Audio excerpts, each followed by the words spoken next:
ओम नमो भगवते वासुदेवाय। भाद्रपद माह के कृष्ण पक्ष की षष्ठी तिथि को बलराम जयंती मनाई जाती है, जिसे लल्ही छठ, हर छठ या फिर हल छठ भी कहते हैं। भगवान श्री कृष्ण जी के बड़े भाई बलराम जी ने इस दिन जन्म लिया था, इसलिए इस दिन को बलराम जयंती और हल षष्ठी के रूप में मनाया जाता है। इस दिन माताएं अपनी संतान की दीर्घायु के लिए व्रत और पूजन करती हैं। धार्मिक ग्रंथों के अनुसार कहा जाता है कि इस दिन भगवान शेषनाग ने द्वापर युग में भगवान कृष्ण के बड़े भाई के रूप में अवतार लिया था।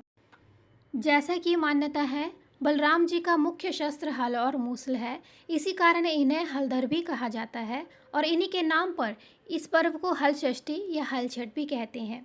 इस दिन बिना हल चले धरती से पैदा होने वाले अन्न जैसे शाक भाजी आदि खाने का विशेष महत्व माना जाता है। गाय के दूध या दही का सेवन इस दिन वर्जित माना जाता है और साथ ही संतान प्राप्ति के लिए विवाहित महिला इस दिन व्रत रखती हैं। बलराम जयंती या हलषष्ठी के दिन हलधर भगवान की पूजा की जाती है। इस दिन महिलाएं सुबह जल्दी उठ के महुआ से दातुन करती हैं, स्नान करके व्रत रखती हैं। दिन भर कुछ भी खाती पीती नहीं हैं, यानी कि जो महिलाएं इस व्रत को रखती हैं वो निर्जला रहती हैं। शाम को पूजा करने के लिए किसी साफ जगह पर आटे से चौक बनाकर झरबेरी पलाश की टहनी और कांसे के डाल को बांध दिया जाता है। इस दिन भैंस के दूध का या भैंस के दूध से बनी चीज़ों का ही पूजन किया जाता है और उसी का सेवन किया जाता है। भैंस के दूध, दही, मावे इत्यादि का पूजन किया जाता है। हलछठ देवी का फोटो या कैलेंडर रखकर फिर भगवान श्री गणेश जी और गौरा माता की मूर्ति बनाकर हल षष्ठी देवी की पूजा की जाती है। पूजा करते समय व्रत की कथा पढ़ना या सुनना अनिवार्य होता है। पूजा करने के बाद माताएं नए कपड़े का टुकड़ा सकरी के जल में डुबाकर घर ले जाती हैं और अपने बच्चों की कमर या पीठ पर 6 बार स्पर्श कराती हैं, जिसे पोती मारना कहते हैं।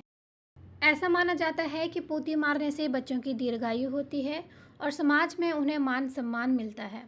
पूजा करने के बाद बचे हुए लाई, महोई या नारियल को महिलाएं प्रसाद के रूप में एक दूसरे को बांटती है और अपने अपने घर ले जाती है। मान्यताओं के अनुसार कुछ जगह पर इस दिन महिलाएं एक जगह पर एकत्रित होती हैं। वहां पर आंगन में 2 गड्ढे खोदे जाते हैं, जिसे सगरी कहा जाता है।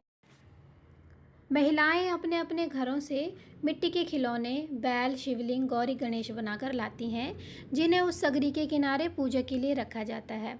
उस सगरी में बेलपत्र, भैंस का दूध, दही, फूल, कांसी के फूल, श्रृंगार का सामान, लाई और महू का फूल चढ़ाया जाता है।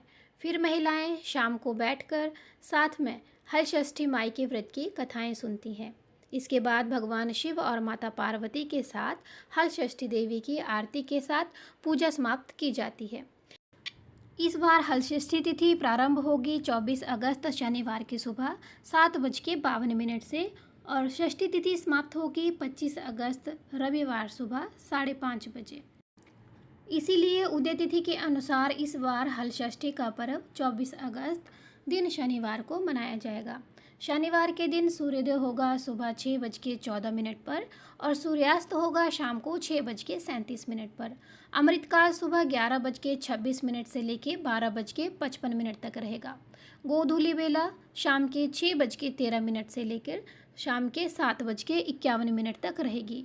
गोधूली बेला जो होती है उसमें आप शाम की पूजा कर सकते हैं, क्योंकि इसमें शाम की पूजा की जाती है। राहु काल सुबह 9 बजे से लेकर 10:30 बजे तक रहेगा। तो ये थी हमारी आज की वीडियो, जिसमें हमने बताया हल छठ व्रत कब है और हल षष्ठी व्रत पूजन विधि क्या रहेगी, नियम क्या रहेंगे, इसका समय क्या रहेगा। अगर हम आपको हमारे चैनल में दी गई जानकारी अच्छी लगे तो हमारे चैनल को ज़रूर फॉलो, शेयर और सब्सक्राइब कीजिएगा और साथ ही कमेंट सेक्शन में हरे कृष्णा ज़रूर लिखिएगा। मिलते हैं एक नई धार्मिक वीडियो और कथा के साथ। तब तक के लिए हरे कृष्णा, राधे राधे।